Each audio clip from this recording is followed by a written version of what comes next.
Reaction to the president's promise of aid for Gaza and the warning about potential violence here in the U.S. Plus, mortgage rates jumped to 8%. Why they are at the highest in over 2 decades. Please duck, cover, and hold. We never know when the big one will hit. How you can prepare for an earthquake right now. And yet again this morning, we're dealing with dense fog across San Diego County. This is a live look outside. Very gray out there. We'll talk about the hot temperatures we can expect by the afternoon. You're watching CBS 8 Mornings at 6. President Biden is set to address the nation tonight to discuss the Israeli-Hamas war. So glad you're with us here at 6 a.m., everyone. I'm Eric Connert. And I'm Nada Irampour. This morning, the president is back in the U.S. after a visit to Israel to show support after the deadly attack by Hamas. And now 1,400 people in Israel were killed in that attack, including 31 Americans. Officials in Gaza say nearly 3,500 Palestinians have been killed by Israeli airstrikes after that attack. President Biden announced $100 million in humanitarian assistance for civilians in Gaza and the West Bank, but some critics, like Florida Governor Ron DeSantis, are calling the money a, quote, gift for Hamas, since the militant group governs the Gaza Strip. Meantime, Israel's prime minister announced the country will no longer prevent aid from entering into Gaza through Egypt. CBS's John Lawrence has the latest. As pro-Israeli and pro-Palestinian rallies are held separately in the U.S., Gaza is about to get some much-needed assistance. Well, I got no pushback, virtually none. Let me say it again. I got no pushback. From the Israelis or from all the partners here? All the partners. The Biden White House has earmarked $100 million worth of support for Gaza and the West Bank. I was very blunt about the need to support getting humanitarian aid to Gaza. Get it to Gaza and do it quickly. The funds will be used to support the more than 1 million people who've been displaced since the start of the war between Israel and Hamas. Material has to get in to Gaza, medicine and food and fuel. Fuel, by the way, is not just for the civilian population. It powers things like desalination plants that help provide water. Israel says it will eradicate Hamas after the militant group's attack on an Israeli music festival earlier this month that killed 1,400 people, while Palestinian officials are blaming Israel for Tuesday's deadly blast on a hospital in Gaza.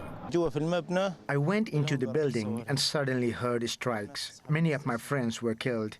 A spokesperson for the Israel Defense Forces and U.S. government officials both believe Palestinian Islamic Jihad is to blame for the hospital attack, which the group denies. I'm John Lawrence reporting. Well, this morning, Homeland Security and the FBI are warning that the fighting between Israel and Hamas has led to increased threats against Jewish and Muslim communities here in the U.S.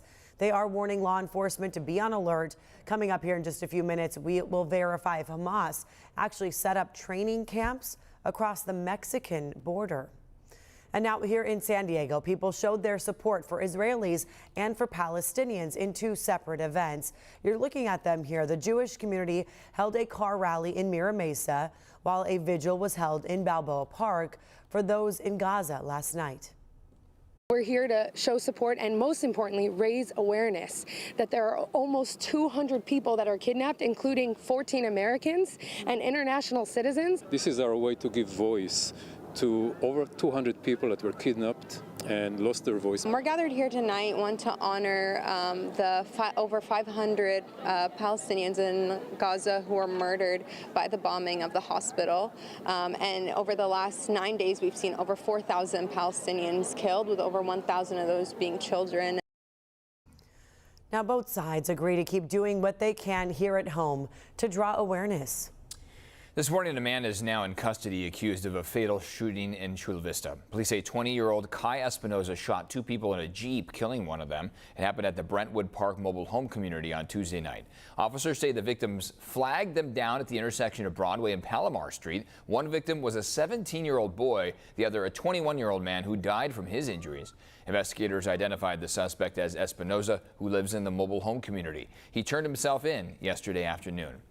Well, if you're looking to buy a home, we have some important information for you here this morning. Mortgage rates are now at 8%. 8. Whoa, that's the highest rates have been since August of the year 2000. 23 years ago. CBS 8's Regina Yurita working for your wallet this morning. She's been crunching numbers, finding out how much it would cost to own a home in San Diego. Regina, what'd you find out? Well, Netta and Eric, we're in Golden Hills and we've noticed so many beautiful houses. So I wouldn't be surprised if there's drivers here wondering the same question that I'm asking. Should we still buy a home or can we? Well, there's a couple things to consider and I'm going to walk you through it. So yes, mortgage rates have jumped this year, partly because the Federal Reserve raised its benchmark rate several times in an attempt to cool inflation.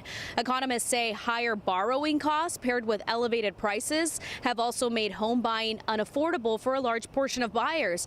They also say higher mortgage rates have contributed to the decline in mortgage applications and home sales. So many sellers have withdrawn from the market, and it's bringing concern for families who feel they won't qualify to buy a home, especially as median home prices remain pretty high. Here in San Diego, the jump comes at the same time that America's finest city has been ranked the 3rd city to have the least affordable housing while working in higher paying jobs. That's according to Lending Tree. So here's a graphic to break things down for you. They show that the median earnings in the highest paying occupation group is close to $106,202, with a median home value being $846,600. The calculated monthly mortgage payment for the median value home is $4,856. And the affordable mortgage payment for someone with median earnings in areas with the highest paying occupation group is $2,478. The difference between affordable monthly payment and the calculated monthly mortgage payment is over $2,300. So that's more than what workers in the highest paying occupation groups could comfortably afford.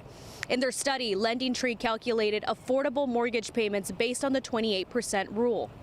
It suggests that borrowers should spend no more than 28% of their gross monthly income on their monthly mortgage payments. Now back here live, I know it's a lot to take in. We're working with a lot of numbers, but economists say with mortgage rates jumping, it has left a lot of room for negotiations when it comes to home prices. So even if they're not posted at such price, you could negotiate. For now, I'm live in Golden Hills. Regina Yurita, CBS 8. Regina, thank you. And we're working for you here this morning, looking into the help that's available if you want to buy your first home. A state program that offers loan assistance for people with low and moderate income is coming back. Here's the details. The Dream for All program ran out of money very quickly when it rolled out earlier this year. It provides a loan for 20% of the home purchase price. You have to pay back the original loan amount plus 20% of any appreciation in the value of your home. The state says the program will return next year. They will provide a timeline later this month. Now, this time, they plan to have a lottery for applications instead of being first come, first serve. You can find more information on this state program as well as city and county programs in San Diego under the help button at cbs8.com. And now take a look at what happened here. This video showing the moments a liquor store started shaking. Now this was during a 4.2 magnitude earthquake near Sacramento, the small town of Ileton right along the river. So you can kind of see it here. The bottles on the shelves were shaking. The quake did not cause any major damage or any injuries. That quake happened though ahead of today's Great California Shakeout Drill. So today people all across the state will drop, take cover, hold on for 1 minute at 10:19 this morning. It's also a good reminder to have an earthquake preparedness kit with medication and important documents. We do have a link to all the information you'll need from the county at cbs8.com under the help button. So yeah, the key would be to stop, take cover, and hold on. Also this morning, you may run into some fog on your way to wherever you're headed. This was a tough drive, I'm not gonna lie, to try to see what exit I need to take. When it's super foggy like this, I always feel like you just stay in the right lane because you never know when your exit's just going to pop up. You can hardly see that far in front of you. It is. You could tell just from this view it's locked in. And the downside is it's still dark outside. So I'll have another about 45 minutes or so before we'll really start to see some of that sun peek through. And we're not going to see much of the sun peek through because of how socked in we are along the coast. If you're not along the coast, if you're inland or across the mountains, deserts, hey, you should enjoy a pretty clear view of the morning. However, we do still have at least a few passing clouds out there. Temperature differentiation between the coastline versus your inland valleys. About a 10-degree difference is mostly what we're going to be picking up on. Still pretty warm out there for the mountains at 89, 101 for the deserts. Here's visibility, 2 miles of it in Carlsbad. You get farther south down toward San Diego and Imperial Beach. We're at less than a mile of visibility. So that's where the majority of trouble is located, but it is a countywide issue along the coastline. The farther you get inland, the better opportunity you're going to have, again, for that sunshine. That dense fog advisory remains through 9 a.m. today. Heat advisory that is going to take effect at 10 a.m.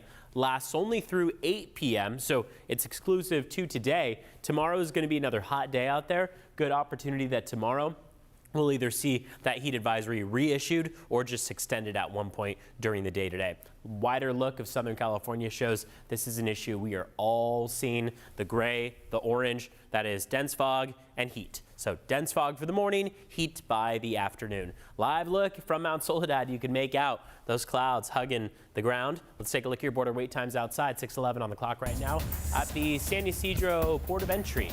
We are right now looking at 110-minute wait. Otay Mesa, 75-minute wait out there. Back to you, too. All right, still ahead, did Hamas train along the U.S.-Mexico border? We will verify that. Plus, a lump is not the only sign of breast cancer. We'll show you what else to watch out for. And cursive makes a comeback in California. We share what you think.